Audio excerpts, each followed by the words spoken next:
আয়েশা, বিয়ের আগে তোরে কিন্তু আমি 3বার স্বপ্নে দেখছিলাম। বড্ড খুশি হয়ে গেলেন আয়েশা। এরপরে বললেন, 3বার স্বপ্ন দেখার পরে তোমার ব্যাপারে মনের মধ্যে কেমন কেমন যেন ভালো লাগে।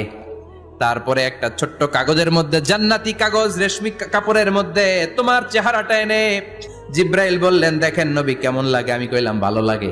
কার মেয়ে? আপনার বন্ধু আবু বকরের মেয়ে। বিয়ে করবেন নাকি?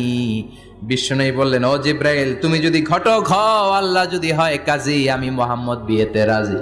বিয়ে হয়ে গেল, কিন্তু ঘরে দামি ফার্নিচার নাই, টাকা পয়সাও তেমন নাই, কিন্তু আছে খালি সুখ।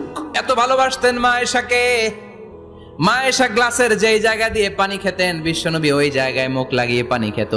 মা আয়েশা গোশতকে হাড্ডি ফেলে দিলে বিশ্বনবী ওই হাড্ডিটা নিয়ে চষতে শুরু করে দিত। এক বালতি থেকে পানি নিয়ে দুইজনে গোসল করত।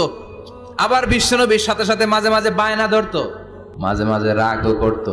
বিশ্বনবী বলেন, আয়েশা, কখন তুমি রাগ করো, কখন তুমি আমারে